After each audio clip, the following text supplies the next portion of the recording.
Good morning. On our way for Bible number 2.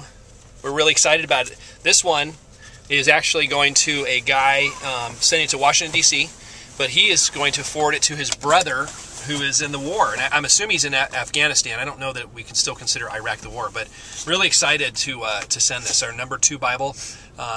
The first person got their Bible, and they were very appreciative and said thank you. So say a prayer every time we do this, and just pray for the people that receive this. Pray that they would learn more about God. For the soldier that's going to be reading this, pray that he would be protected, that God would protect him, and that he would learn something new about God and maybe find some comfort in God through reading the Bible during his time over there. That would be our prayer. So anyway, we'll continue to update you as we send these out, but this is number 2, and hopefully there's more to come. We'd love to be able to send out hundreds, if not thousands, of Bibles throughout the next several years. Hey guys, I want to fill you in on some good news and some ministry stuff that's been going on behind the scenes. I was gone a lot last week, and I was doing stuff that just couldn't be videotaped. I went to a park and I met some homeless, but it wouldn't have been appropriate at all for me to video that. I'm just getting to know them and develop relationships with them, so you can pray for that. Also, this is just huge, crazy news. After the surprise party that we did for Dan last week, he said, "Christy, will you do some research and see if there's some place that I can go? I want to be off the streets." Dan has been on the streets 8 years. I've known him a few years, and he has never talked like this, ever. So I gave him the sheet. He really liked Rescue Mission. So today at 11 o'clock, Dan and I are going to be making a phone call, and hopefully it's some good news. So huge, huge answer to prayer for that. And there's other stuff going on. We're trying to raise some money for another homeless guy. He's a fisherman, and he doesn't have a fishing license, so we're going to research that and try to raise some money. I think they're like $40 and get him that. But there's just a lot of really good stuff going on behind the scenes, and I'll try to update you on what I can.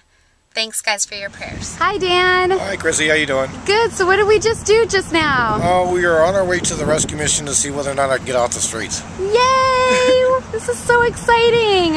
And for all you people out there who like to send my friend Chrissy, who's really a nice person, hate mail, I got some advice for you. They say in the old days that if you live in a glass house, you don't throw rocks.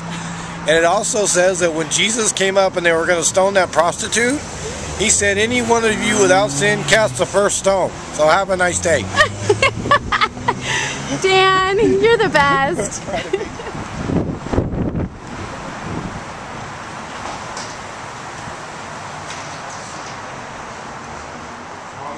Hi, you guys.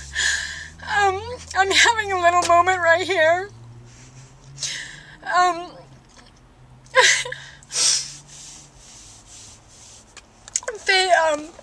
They told us to bring Dan down and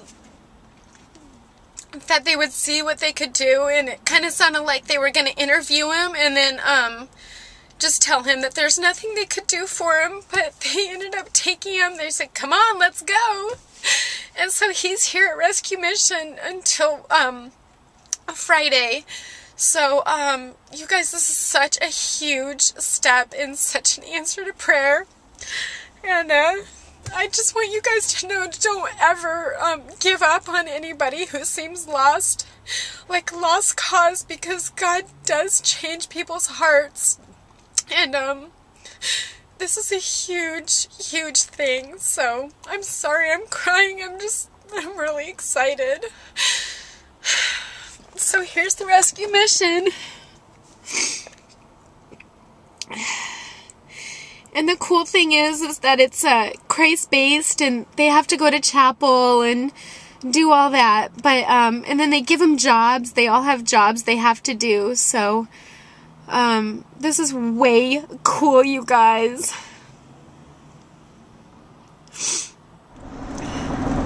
You guys, I wanted to, I don't know if I told you earlier, but this is an absolutely huge thing that they even took Dan in, because the rescue mission is for people that have drug and alcohol problems, and he doesn't. So they said, "Sorry, we can't help you." And then they said, okay, we'll come in and we'll see what we can do. And we thought we were just going to get counseled as to some different things that he could maybe look into. And they took him in. So I was talking about open doors. Unbelievable. I'm still in a state of shock. So, very, very cool. So if you want a copy of God's Word, hit us up. We'll send you it for free.